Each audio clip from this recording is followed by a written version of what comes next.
베를린에서 서울까지 11시간, 나를 이토록 미치게 만든 그 검은 유혹의 정체는 아무도 상상하지 못할 것입니다.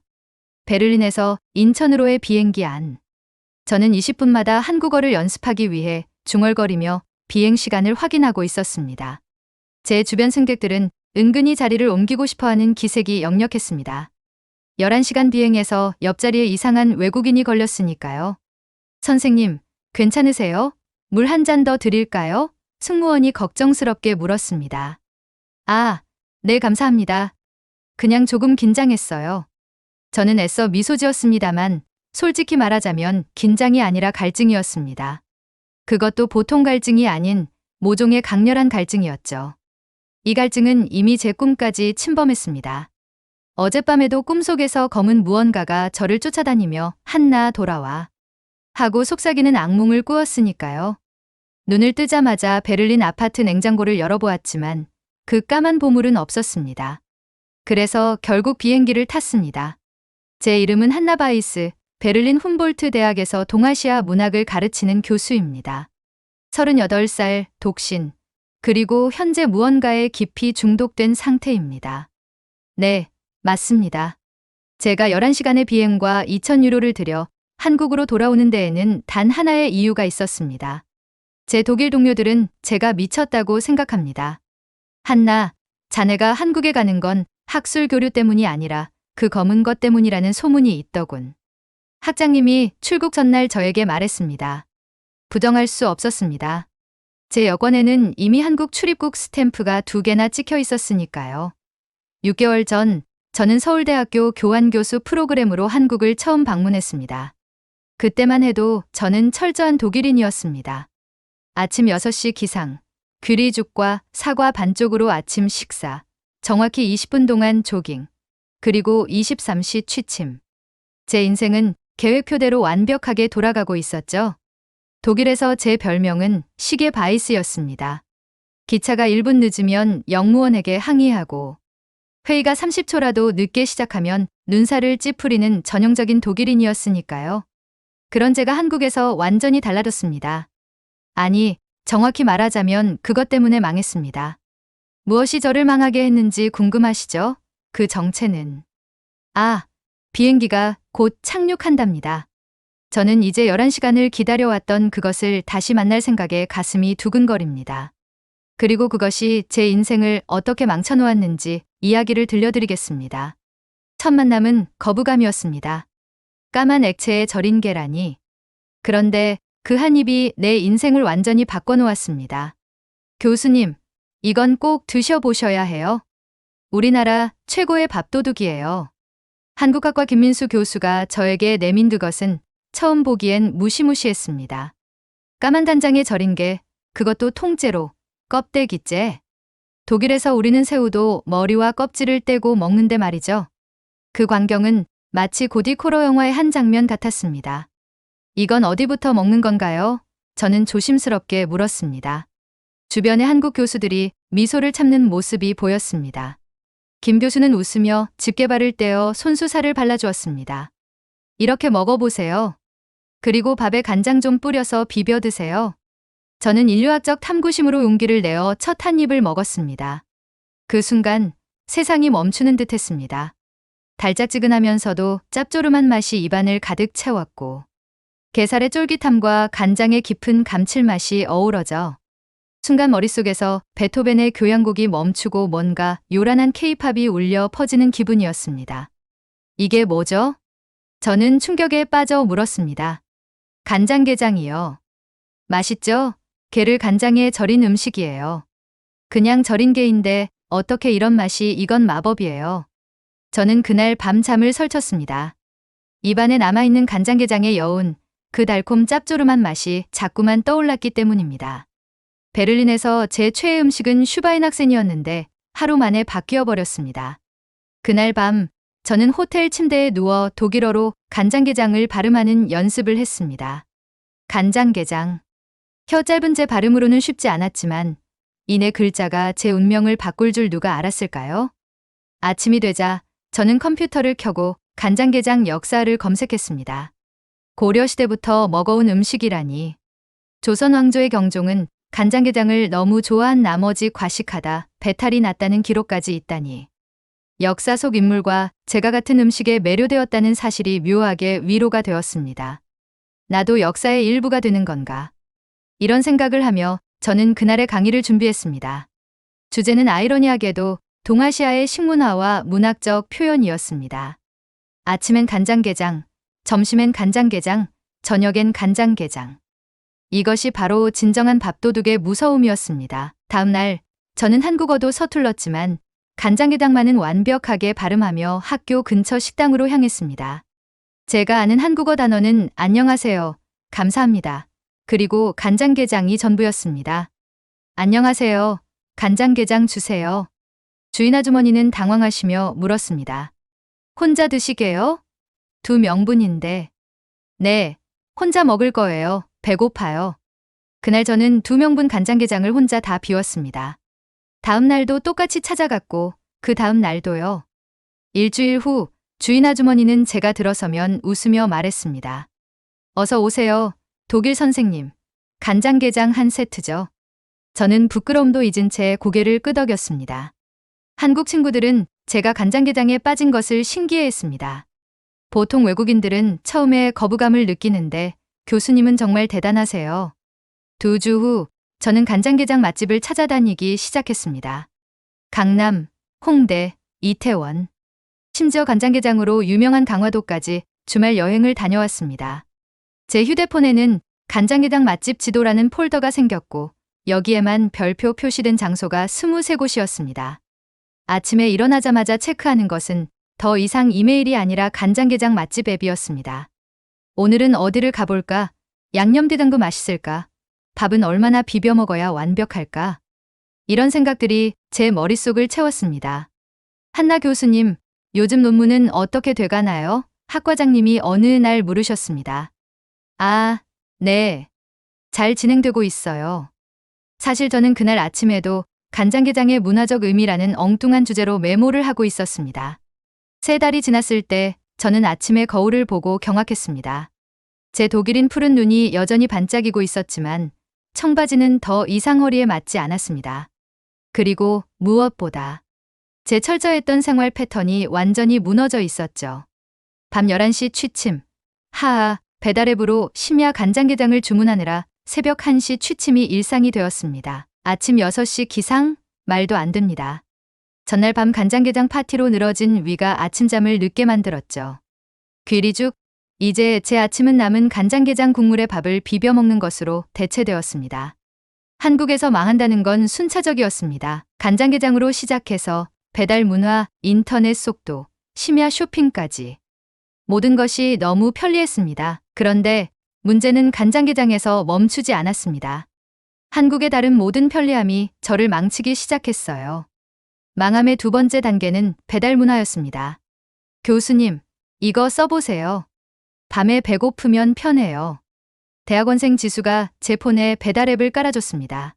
처음엔 의심스러웠습니다. 밤 11시인데 뭐가 배달돼요? 다 돼요. 치킨, 피자, 분식, 중국집. 심지어 간장게장도요. 세상에, 이건 마법이었습니다. 독일에서는 음식 배달이란 기껏해야 피자나 중국 음식 정도였고 그것도 저녁 9시면 끝났습니다. 하지만 한국은 새벽에도 따끈한 음식이 문 앞에 도착했습니다. 첫날 밤 저는 호기심에 새벽 1시에 간장게장을 주문했습니다. 30분 후 오토바이 소리와 함께 도착한 간장게장. 이건 천국이 아닐까 싶었습니다. 셋째, 인터넷과 모바일 결제가 저를 망쳤습니다. 선생님, 독일에서는 현금 많이 쓰죠? 제자가 물었습니다. 응, 독일은 아직도 현금 사회야. 카드도 많이 안 받아. 헉, 불편하시겠어요. 이거 써보세요. 그렇게 저는 모바일 페이의 세계에 입문했습니다. 휴대폰만 있으면 모든 게 해결되는 세상. 간장게장 배달 주문부터 택시 호출, 편의점 결제까지. 더 이상 지갑을 들고 다닐 필요가 없었습니다. 베를린에서는 식당에 가면 카드 받으세요? 라고 물어봐야 했는데 한국에서는 현금 내도 돼요? 라고 물어봐야 했습니다. 넷째, 쇼핑 문화가 저를 내리막길로 밀어넣었습니다. 교수님, 동대문에 가봤어요? 아니, 왜? 밤에 쇼핑하기 좋아요. 옷도 싸고. 그렇게 저는 밤 10시에 동대문 쇼핑을 시작했습니다. 새벽 2시까지 쇼핑을 하고 짐을 들고 택시를 타고 돌아왔습니다. 그리고 집에 도착해서 배고파서 배달앱으로 간장게장을 주문했죠. 이런 생활이 반복되다 보니 제 방은 쇼핑백과 간장게장 빈 용기로 가득 찼습니다. 5째, 한국의 회식 문화는 제 간을 망가뜨렸습니다. 바이스 교수님, 오늘 저녁에 시간 되세요? 학과 교수님들과 작은 모임이 있는데 독일에서 작은 모임은 보통 와인 한 잔과 가벼운 대화로 8시면 끝납니다. 하지만 한국의 작은 모임은 1차 고깃집, 2차 맥주집, 3차 노래방, 그리고 4차는 늘 간장게장집이었습니다. 제가 고집했기 때문이죠. 6째, 카페 문화와 야근은 제 수면 패턴을 파괴했습니다. 한국의 24시간 카페는 또 다른 함정이었습니다. 밤늦게까지 열려있는 카페에서 논문을 쓰다가 배고파지면 물론 배달앱으로 간장게장을 시켰죠. 한 달이 지나자 저는 카페인과 간장게장의 이중 중독에 시달리고 있었습니다. 베를린에서는 밤 10시면 모든 가게가 문을 닫습니다. 이런 환경에서 성장한 저에게 24시간 열려있는 한국의 세상은 마치 판도라의 상자 같았습니다. 원하는 것을 언제든 살 수 있고 먹을 수 있고 즐길 수 있다니. 제 자제력은 서서히 무너져 갔습니다. 콜레스테롤 수치 상승, 간 수치 이상. 그런데도 간장게장, 그래도 못 끊었습니다. 어느 날 아침, 저는 제 모습을 거울에 비춰보고 놀랐습니다. 이게 나야? 푸석한 머리카락, 부은 얼굴, 옷 사이즈는 2치수 커졌고. 가장 충격적인 건 제 손가락이 간장게장 국물 색깔처럼 살짝 까맣게 변해 있었습니다. 아마도 매일 게 껍데기를 까면서 간장이 배었나 봅니다. 그날 병원에 갔습니다. 선생님, 콜레스테롤 수치가 매우 높네요. 나트륨도 과다합니다. 무슨 음식을 주로 드시나요? 간, 장, 게, 장. 매일요? 네. 세상에, 그건 가끔 먹는 음식이에요. 밥도둑이라고 불리는 이유가 있어요. 의사의 충고를 듣고 저는 깨달았습니다. 제가 완전히 망했다는 사실을요. 한국에 와서 제 건강, 체중, 생활 습관, 모든 것이 무너져 내렸습니다. 하지만 이상하게도 그 망함이 불행하게 느껴지지 않았습니다. 오히려 행복했어요. 왜냐하면 간장게장 맛집을 23곳이나 발견했으니까요. 게다가 한국어 실력이 놀랍게 향상되었어요. 특히 간장게장 관련 어휘. 새로운 친구들이 생겼습니다. 대부분 간장게장집 주인들이지만 베를린의 딱딱한 규칙적 생활에서 벗어나 자유로워졌어요. 무엇보다 제 인생에서 가장 맛있는 음식을 발견했습니다. 그날 밤 저는 결심했습니다. 간장게장은 포기할 수 없지만 좀 더 균형 잡힌 생활을 해보자고요. 새벽 배달은 주말로 제한하고 평일에는 아침 조깅을 시작했습니다. 한강을 따라 달리면서 저는 생각했습니다. 나는 망했어. 하지만 이렇게 행복하게 망한 적은 없었어. 독일에서는 실패가 수치였지만 한국에서는 망함조차 웃으며 받아들이는 법을 배웠습니다. 친구들은 망했네, 어때? 내일 다시 시작하면 되지 라고 말했고 그 말이 이상하게도 위로가 되었어요. 그리고 무엇보다 간장게장을 통해 저는 완벽함이 아닌 맛을 추구하는 삶을 배웠습니다. 조금 지저분하게 먹어도 손에 간장이 묻어도 그 순간의 맛을 즐기는 법을 말이죠. 6개월 후 교환 교수 기간이 끝나 독일로 돌아가야 했습니다. 공항에서 저는 울었습니다. 간장게장과 이별하는 슬픔에요.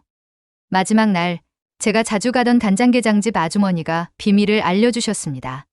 선생님, 이거 우리 집 간장게장 비법이에요. 독일에서도 해 드세요. 그렇게 저는 간장게장 레시피를 들고 베를린으로 돌아왔습니다. 하지만 곧 현실의 벽에 부딪혔죠. 첫째, 베를린에서 생계를 구하는 건 불가능에 가까웠습니다. 전통시장을 뒤지고 다녔지만 유일하게 찾은 것은 냉동 게살 뿐이었죠. 둘째, 독일 간장은 한국 간장과 맛이 달랐습니다.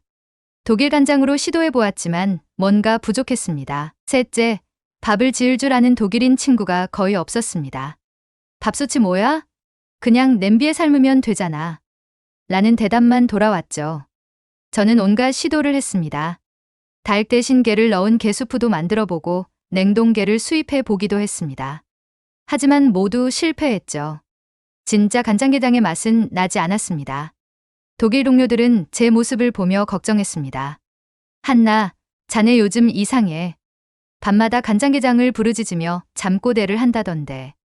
저는 인터넷에서 한국 식품점을 찾아 헤맸고 마침내 베를린 교외의 작은 한인 마트를 발견했습니다. 그곳에서 한국 간장을 사왔지만 생계가 없어 결국 냉동게로 시도해야 했습니다.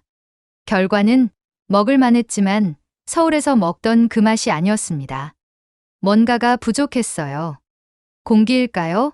물일까요? 아니면 한국의 그 분위기?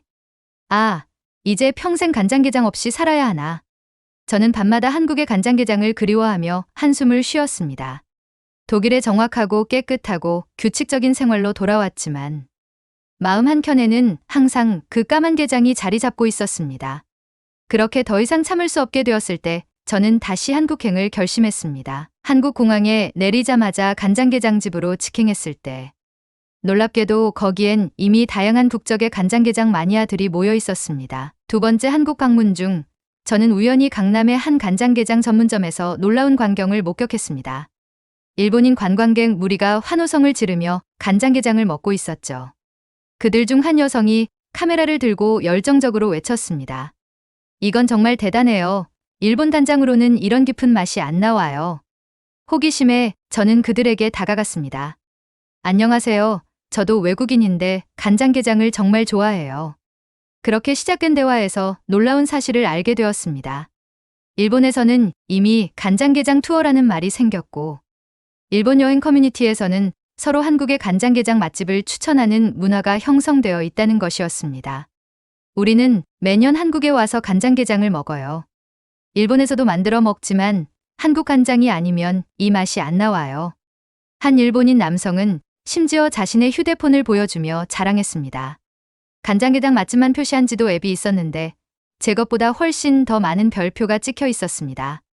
그 후 저는 더 관심을 갖고 지켜보기 시작했습니다.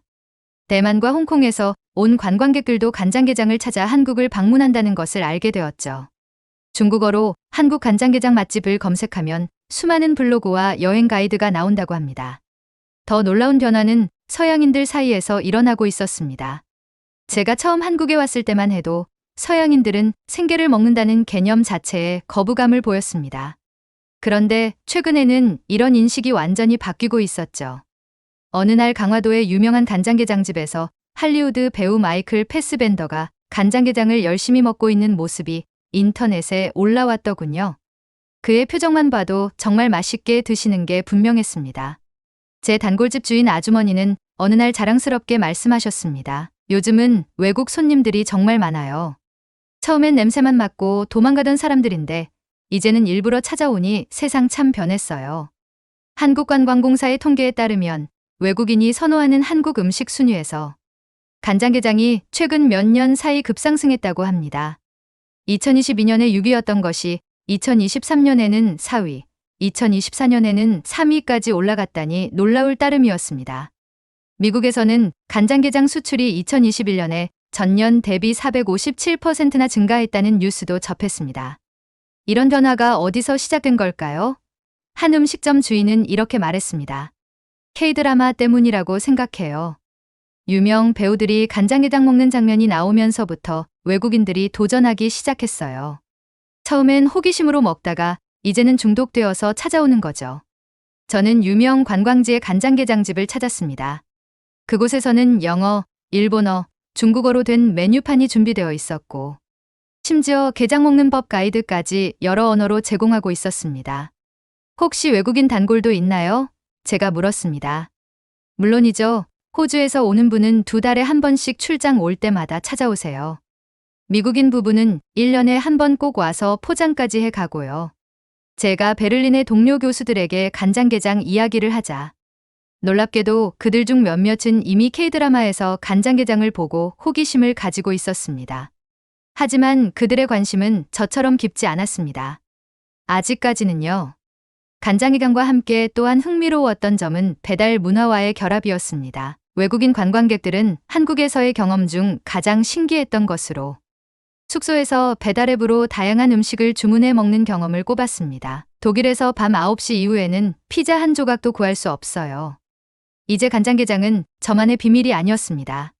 전 세계 사람들이 이 검은 보물을 발견하고 있었습니다. 어쩌면 제가 앞서 나간 간장게장 얼리어답터였을 뿐이었죠. 두 번째 한국 방문에서 저는 조금 더 현명해졌습니다. 간장게장은 일주일에 한 번만 먹기로 결심했죠. 그리고 다른 한국의 맛과 문화도 즐기기로 했습니다. 아침에는 한강에서 조깅을 시작했습니다. 첫날은 5분 만에 숨이 턱에 차서 벤치에 주저앉았지만 조금씩 체력이 늘어갔습니다. 한 달 후에는 30분 동안 달릴 수 있게 되었고 그때부터 제 몸이 조금씩 돌아오는 것을 느꼈습니다. 조깅 중에 만난 외국인들 중에는 저처럼 한국 음식 중독을 겪고 있는 사람들이 많았습니다. 일본인 사업가 하나코는 매달 서울에 와서 간장게장을 먹는다고 했고, 호주인 마이클은 치맥에 중독되어 체중이 10kg 증가했다고 고백했습니다. 우리 모두 한국 음식 때문에 망했네요. 저희는 웃으며 말했습니다. 그렇게 망한 외국인 클럽이 비공식적으로 결성되었습니다. 배달 음식도 주 3회로 제한했습니다. 대신 시장에 가서 직접 식재료를 사오는 즐거움을 발견했죠. 통인시장에서 덕수궁까지 걸어가며 길거리 음식을 맛보는 것도 새로운 기쁨이었습니다. 동대문 쇼핑도 한 달에 한 번으로 제한했고 밤 10시 이후에는 휴대폰을 끄는 습관을 들였습니다. 덕분에 저는 간장게장의 맛도 즐기고 건강도 유지할 수 있었습니다. 망했다고 생각했는데 사실은 균형을 찾아가는 과정이었어요. 저는 한국 친구들에게 말했습니다. 그들은 웃으며 고개를 끄덕였습니다. 한국 문화는 극과 극 사이에서 균형을 찾는 거예요. 빨리빨리 문화가 있지만 또 차분하게 차 마시는 문화도 있잖아요. 이 말에 깊은 깨달음을 얻었습니다. 간장게장을 통해 진정한 한국 문화를 이해하게 된 것이죠. 간장게장은 저에게 단순한 음식이 아니었어요. 그것은 제 인생의 은유였습니다. 겉으로 보기엔 까맣고 이상해 보이지만 그 안에는 놀라운 맛이 숨어 있었죠. 마치 실패처럼 보이는 경험 속에서도 가치 있는 것을 발견할 수 있다는 교훈 같은 거였어요. 저는 이제 압니다. 진짜 망함이란 이런 게 아니라는 거예요.